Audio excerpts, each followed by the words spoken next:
Modern photography's been around a long time, 175 years or so. That doesn't mean we understand what a photograph really is, that it's a kind of oracle, telling us not only who we are, where we've been, but perhaps where we're going as well.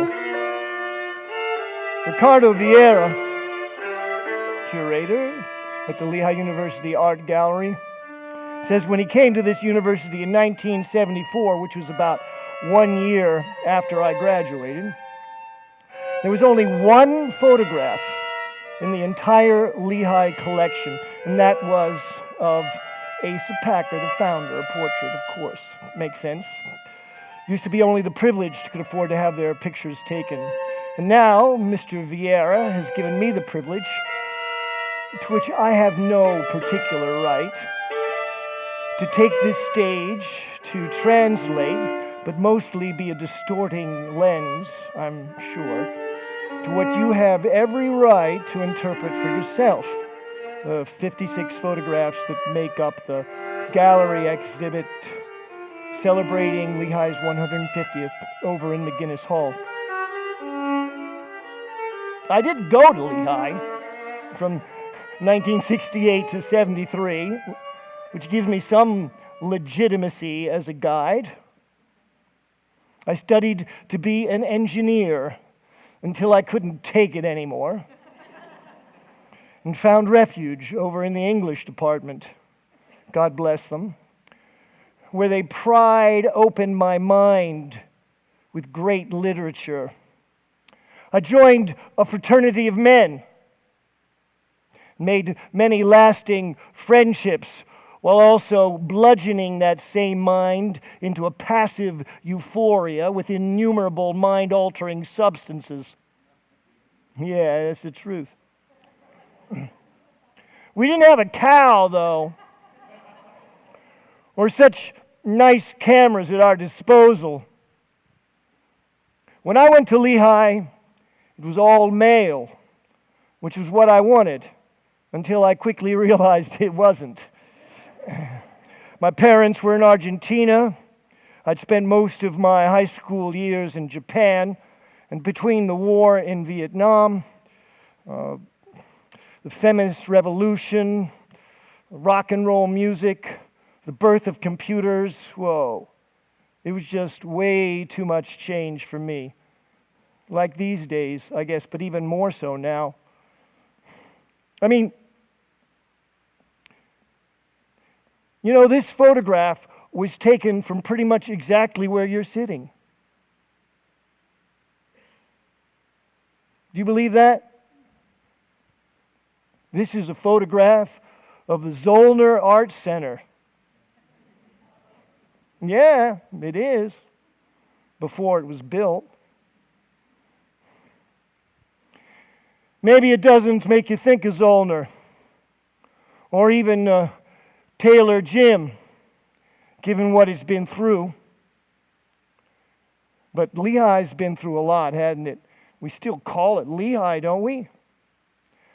I wonder just how much change something can take before it's not what it was anymore. Bruce Haynes, who's a devoted alum of this university, says whenever he came to the football games or wrestling matches, we always used to call ourselves the Lehigh Engineers, and how alienated he felt. Alienated, okay, that's my word.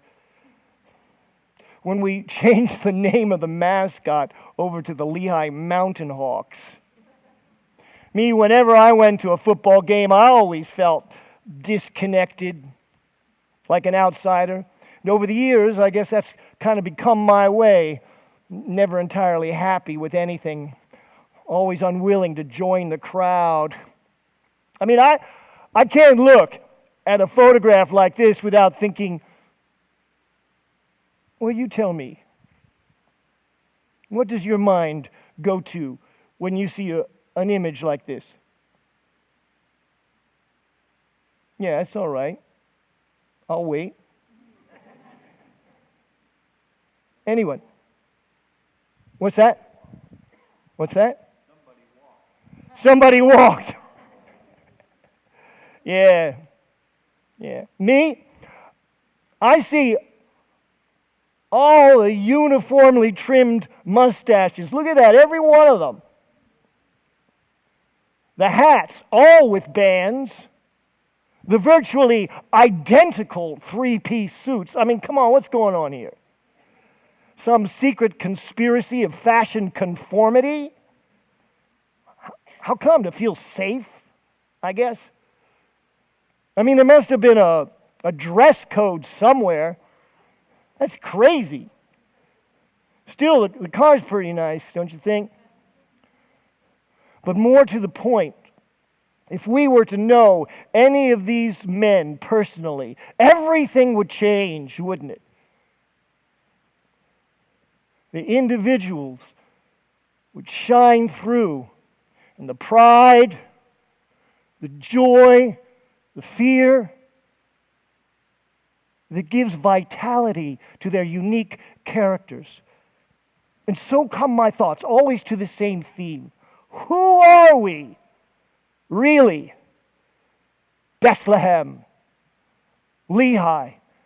And how might these photographs help guide us through this place of so much change?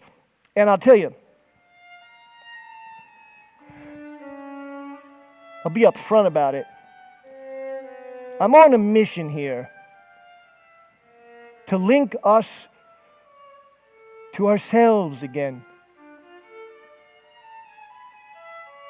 if it's needed. If possible, our better angels. Sure, God is love and Jesus saves. All are welcome, at least in principle. But everybody knows we live between two worlds. There's the one, the world of all the things, the irons, scales, cups, galvanized pipe, coal buckets, brooms, saws. Rick Cantelme says that's an Atkins saw. Probably ripped tooth for rough cutting. Great saw. All the best were made before World War II. You know Rick Cantelme, right? Good, I see two. Cantelme's Hardware. Down on 4th Street. Been in the family for 3 generations. Anyway. But embedded in every one of these simple things is another world. The values which guided the people that shaped and made them. And still can be read within them. And there too can be found their dreams as well, like a dusty perfume.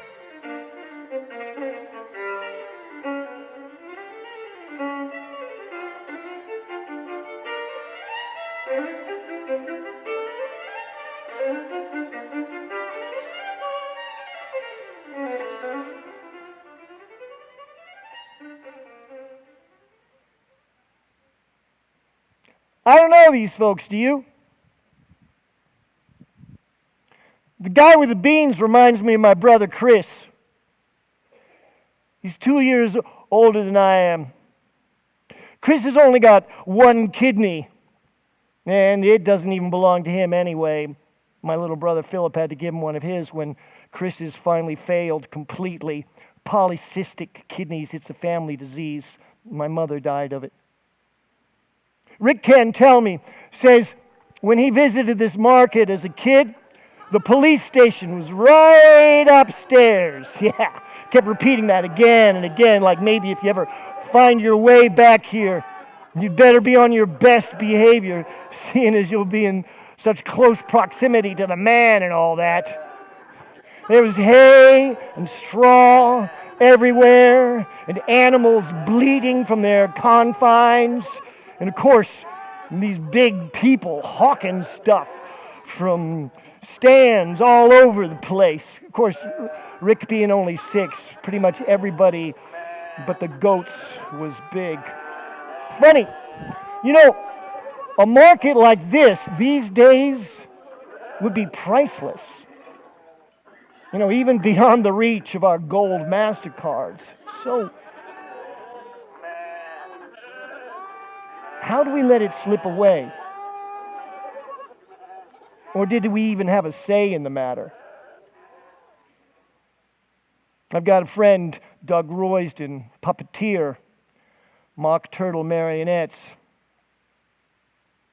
Hangs out at the ice house over on Sand Island where he carves a handsome puppet and makes these little handmade plays for children and their parents.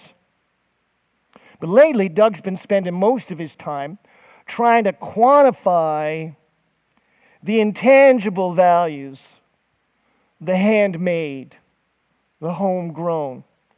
Because the economic equation is so often blind to it and often dictates mass production and monoculture. Yeah, that struggle has been going a long time. The people have always had a long and stony row to hoe. The man right upstairs, always ready to carry out the rules and regulations of the moneyed, the privileged. And I think it's fair to say that this university is a child of those men of power and privilege. But the people of South Bethlehem, where Lehigh makes its home, not so much. Maybe more like the quiet small child, always last in line for seconds at the dinner table. But Carl Sandburg said of the people is myth, an abstraction. But what myth would you put in place of the people? And what abstraction would you exchange for this one? But tell me, who and precisely what is the people?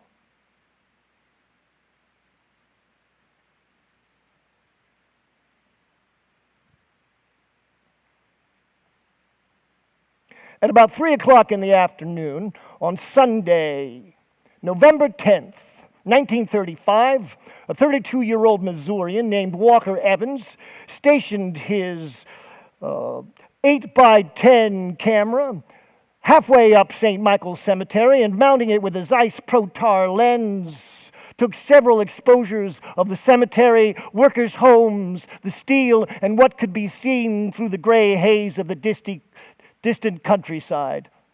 Of this photograph, Walker Evans said, "It's transcendent. You can feel it. It's there, and you can't unfeel it." Ever since, photographers have been coming from all around the world to make pilgrimage to St. Michael's Cemetery and stand in the very spot where this perfectly lucid shot was taken. But they can't find the cross, the huge cross that ties together the composition and represents, among other things, the two worlds coming together, the finite and the infinite. It's gone. Ricardo says, "Ricardo, are you here?" That way I can know where to look. Oh, yeah, Ricardo. Ricardo says they always make their way down to the Lehigh Art Gallery and want to know, where's the cross? As if the beauty that's still here can't be found without locating a particular piece of stone masonry. When first I looked at this image, I had to turn my eyes away. It was just too truly sad for me. I thought of Jesus on the mountain, and how when he beheld the city, he wept, saying, "If thou hadst known, even thou, at least in this thy day, the things which belong unto thy peace, but now they are hid from thine eyes." Rick Cantelmi says they used to beautifully decorate every one of those row homes at Christmas. C9s, the big colored bulbs. Work at the steel, make your way home to the 4th Street, eventually get yourself laid to rest in St. Michael's Cemetery. Some of the people, they didn't even know their last names. Their families still back in Europe. Hunky Joe. That's a not very polite way of referring to a Hungarian. Polak whatever. And when they died, Rick's grandfather was killed in the steel in 1949. That's what ended up on the gravestone, Hunky Joe. They say whenever there was a derailment down at the railroad, they'd always put the nobodies furthest in underneath when it came time to pick up the car. That way, if it slipped, they were the ones that got killed. Yeah, sometimes taking care of your own can mean a death sentence for somebody else. That was the steel. That was the company. Number 2 machine shop. Wow, this was the biggest building in the world when it was first constructed. Come on, Leonardo da Vinci's got nothing on this. Classic proportions. A cathedral of light cascading through Gothic-like ceiling tracery that reminds me of the Renaissance and Vitruvian Man. True, no Venus of the Rocks, no Virgin of the Rocks here, just the rocks. Or rather, steel debris, I should say. Like corpses on the battlefield of the Industrial Revolution. I'll tell you one thing, though. This took serious money. And men of grit and real imagination. It was noisy, dangerous. At night you could hear the saws cutting up the huge beams of steel. The horrific roar of the furnaces being tapped. The thunderous banging of the rolling mills. Like God Zeus hammering out his angry rods of lightning. Handmade, though. Shoo! Just with fantastically huge tools. This was Bethlehem at its greatest. Brain and brawn combined into Bethlehem steel. The call for trained management to run these mills is what brought into being this university, with the mission to provide the materials that would build America. The Empire State Building, the Golden Gate Bridge, the Supreme Court, battleships that helped win World War II, railroad cars and tracks that united this country from east to west. It was dirty. It was greasy. I mean, when I worked down at the combination mill, I had to earn my way through my last year at Lehigh, doing night shift at the steel. You couldn't lean on a handrail without getting yourself so dirty it was irreparable. I mean, you couldn't take a step without landing in grease 3-4 inches deep from the machinery. And if you worked there, you'd be breathing in that steel dust, shortening your life, working side by side with men in their dirty yellow hats, green hats, red. It took balls to do this work. And when things got really tough, the women took over. Yeah, during the war, when the men had to go and fight for our country.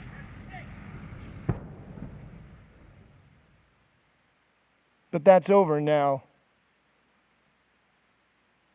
Right? That's not who we are anymore. It's gone. Isn't it? Well, maybe not. I mean, we're still here, aren't we? We, the people. And we made the steel, right? It didn't make us. And long before that, we were the ones who founded this utopia on the banks of the Lehigh River and had the audacity to call it Bethlehem, with its first industrial park in America, its legacy of tolerance, its tradition of love and support of community, its love of music. That was us, wasn't it?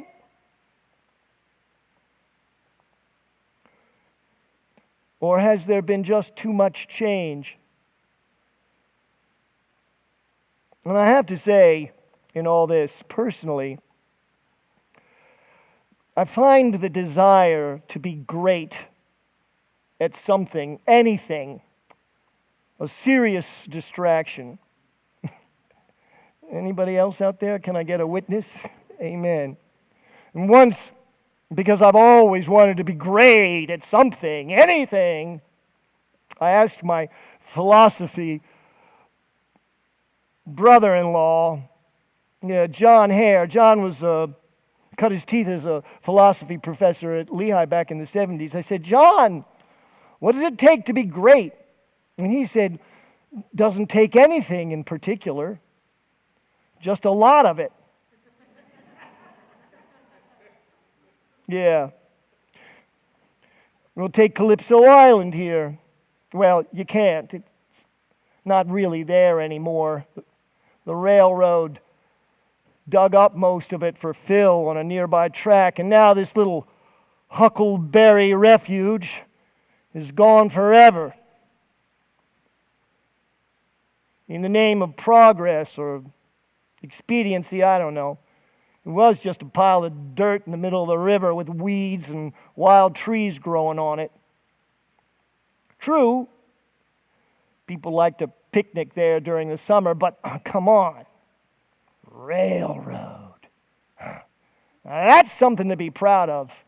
Surely there's the smell of great progress in the stink of those coal-burning steam engines.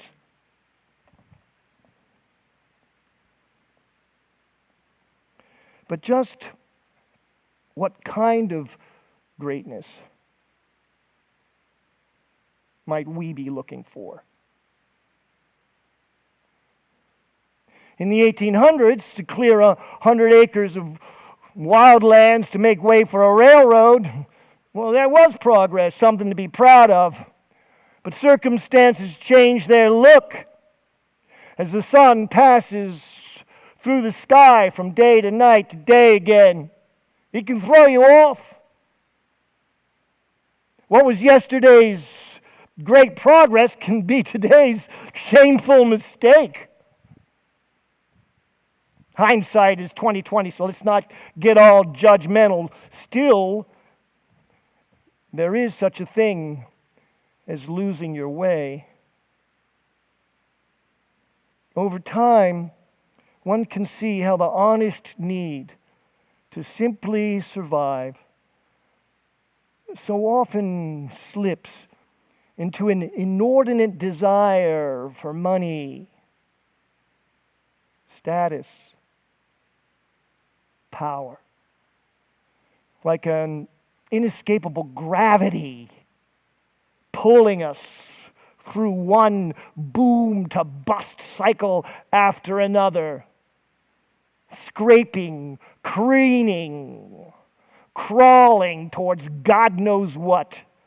As Yeats said, turning and turning in the widening gyre. The falcon cannot hear the falconer. Things fall apart, the center cannot hold. Surely some revelation is at hand. Surely the great second coming is at hand. And what rough beast, its hour come round at last, slouches towards Bethlehem to be born?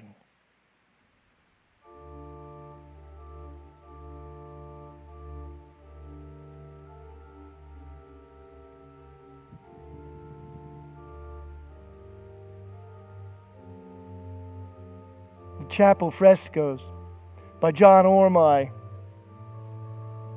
in the apse. The Zion, First Hungarian Lutheran Sanctuary on 4th and State Streets.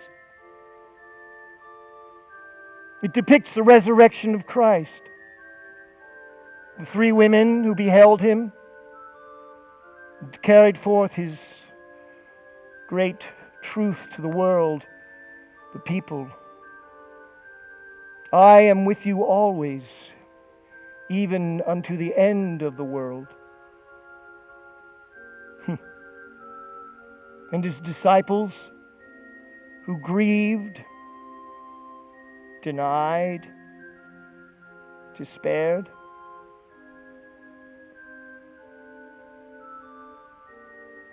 In his early years, Ormai worked side by side with a socialist, very famous artist named Ben Shahn. Ormai wanted to paint churches and religious allegories, whereas Ormai needed only his desire for social justice to inspire his life, his art. God can take care of himself. Yeah. The sacred versus the secular. What a debilitating dichotomy. Little more than a trick of the mind. As if these two worlds could be separated somehow and pitted against one another. That's what men do, not God. The Lord of time, ever-flowing time, will have his way with us, with all these things. We who contemplate them. Like the Lehigh River, it flows just out of sight underneath the Penny Bridge here, always flowing, never ending. And yet, where is it? And now we're on the subject. Why is there no public shore in South Bethlehem? Yeah, think about it. No place to enjoy the passing of the river. And how is it that anyone could cross this bridge to Lehigh and not know how Bethlehem grew out of a community committed to the divine? Or that Lehigh sprang up to assist men's ambition for power and progress. And that all this was built on the backs of thousands and thousands of immigrants who could do little more than eke out a living long enough to die here. And that all this is what gives Lehigh, gives Bethlehem its genuinely authentic character. Our best chance and foundation for true greatness. Do these things not matter? I need to believe that this river of time that is passing through us, making us old, older, and then into apparent nothingness, is leading somewhere meaningful. And that this tyrant of ambition for power is little more than a circus monkey of whom we'll eventually tire, no longer amused. In other words, friends, there's more at stake in this little conversation here than the nostalgic recollections of past greatness or platitudes of philosophy and poetry, something of practical utility might have come from our forebears in the hardware store, some fundamental knowledge like a jackknife made sharp on the rough edge of revealed experience. But the only tools I see, the only tools I know are those that are already in our ordinary lives and can be found as we go about doing our ordinary chores, paying the obligatory toll at the penny bridge to the ever so portly Tubby Rich who'll let us pass for free if he knows us. He's dead now, of course. The river of time has done its work. Even the bridge is gone, thank heavens. It was of an iron grate design and hell for women in heels.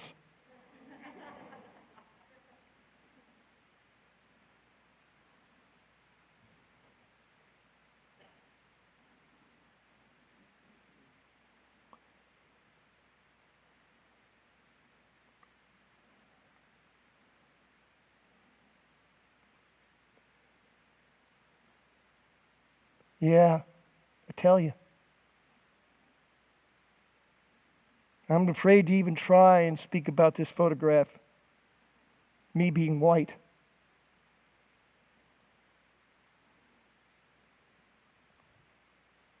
Once, when I was in 6th grade, a little black girl, my classmate, out of nowhere, threw me across the cloakroom into the wall. Bang! Knocked the air right out of me.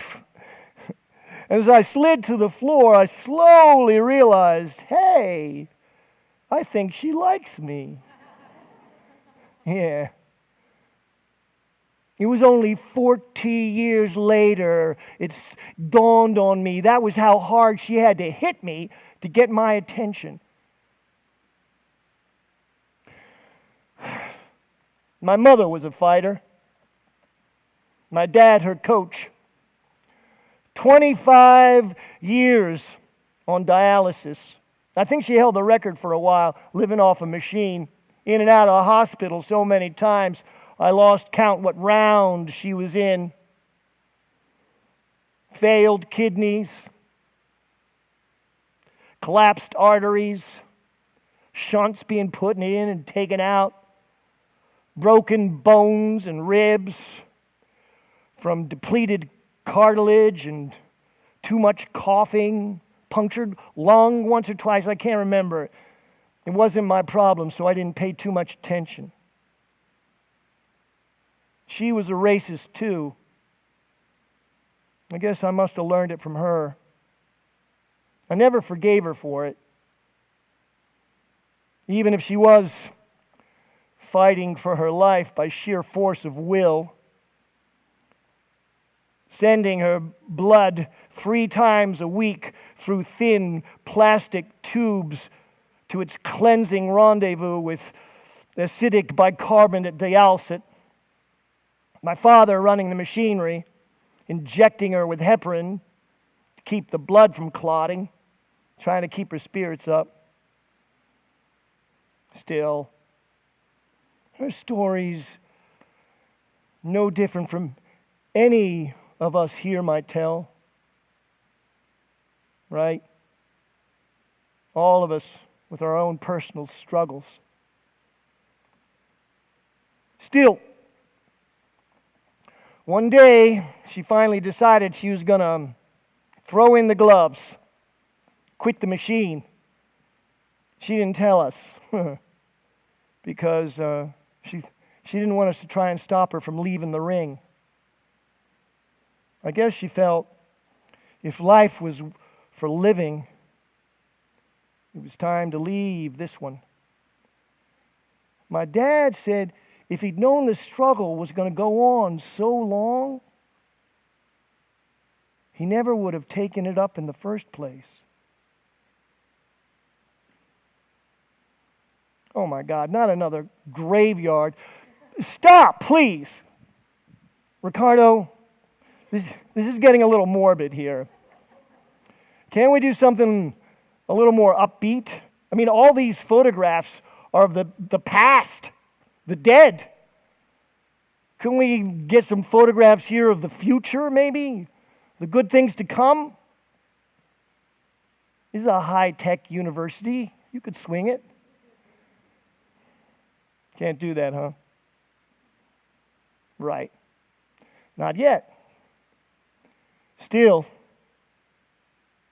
this is the land of this is the land of those who sleep. We want to be in the land of those who are awake. Does anybody here remember Joan Campion? Raise your hand. Yeah, Joan Campion. She died just about 4 years ago. God bless her. She was one feisty and ever-vigilant guardian angel of South Bethlehem. Of this graveyard, she wrote, "Those that rest here found it no distant journey from their homes, their churches, and the melancholy mills that fed and killed them. By day, the wind sighs softly here, carrying echoes of old songs first heard a world away. By night, come creatures of the night, their savage passing marked by fallen monuments and swaths of spray paint. The dead no longer care for song or savagery. For them, this is the land of sleep."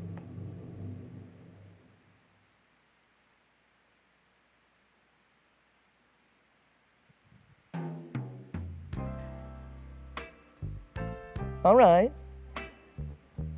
That's a little better. I'm feeling it.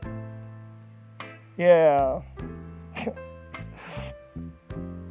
Wandering through the darkened, musty stacks of Linderman Library,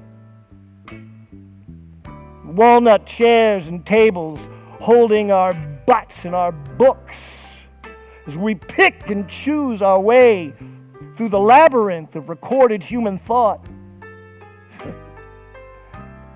trying to triangulate something or some knowledge of something or other, the unknown value of X.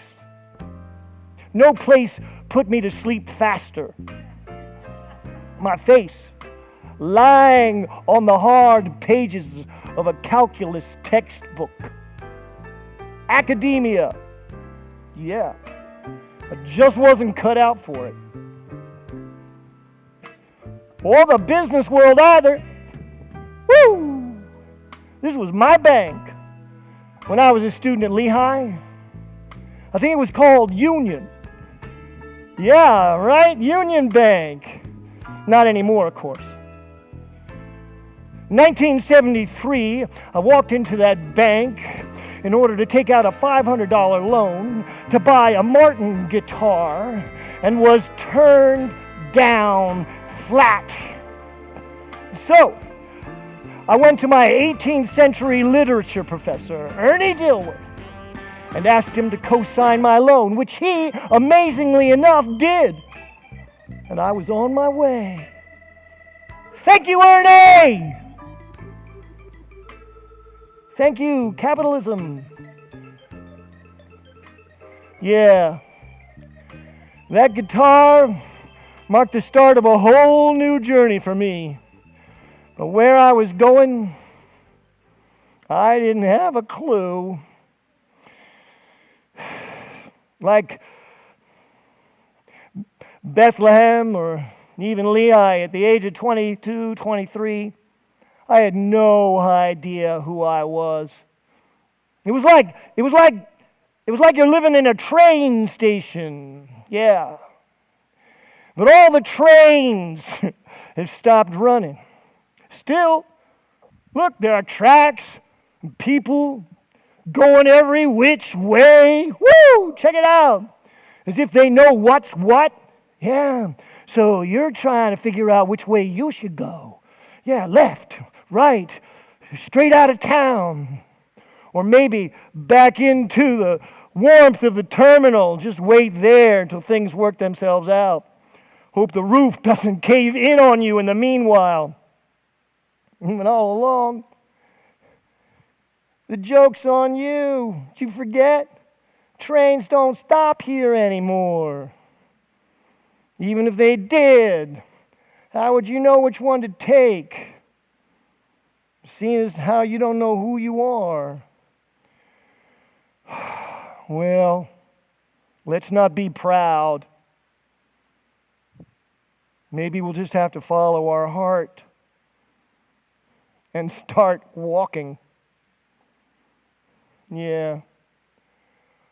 Pride. That's what Rick Cantelme says he feels whenever he looks on the Bethlehem Christmas star. It was first constructed in 1937 during the Depression. It was 1955 when Bethlehem officially became the Christmas city of the United States. In those days, they lit it up only twice a year, at Advent and Easter. At Easter, of course, it was a cross. It was in the 80s they made it a year-round thing. Now, still, that was 60 years ago, and we still call ourselves the Christmas city. I just wonder what that's supposed to actually mean.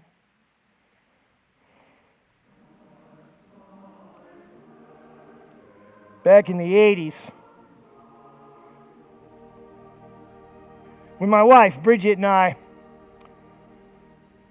first founded Touchstone Theater down on 4th Street here in South Bethlehem, my family, Bridget, Sam, and Nisa, and I, we lived just off of Hayes on 9th Street. And one night, I got lost on the back roads pretty far north of Bethlehem. And I found my way by keeping that star in my sight and following it on home. And you know what? Seen from afar, it really does look like a great star. You know, suspended in the sky, watching over us.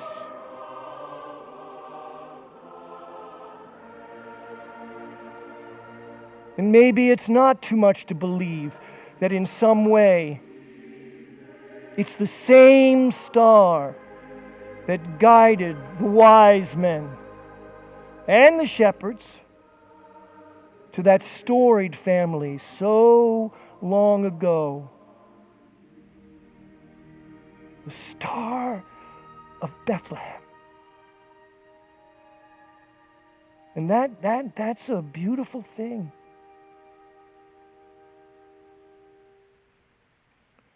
But in reality,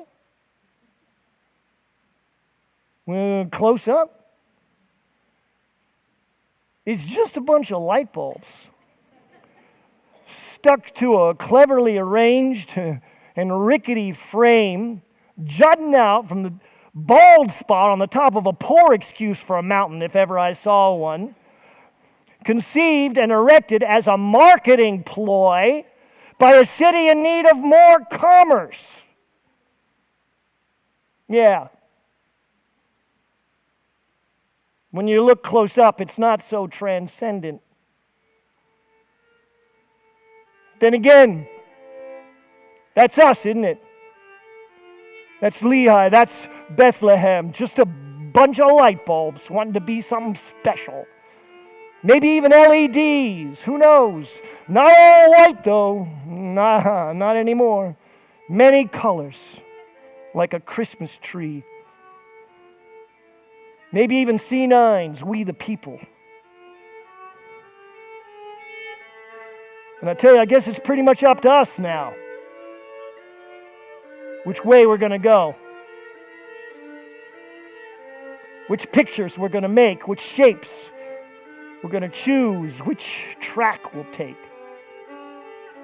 And this is my want, my prayer, if you will, that we have faith to strive for something more than pots and pans and banks and bridges or steel mills, more than photography or even art itself. Something from the heart. That we will work together to build a home our youth might find it worth finding their way back to. A place where our individual characters might shine through and be nourished, and we, the people, flourish. This school, this city, this people that has such great power in its deep and beautiful soul.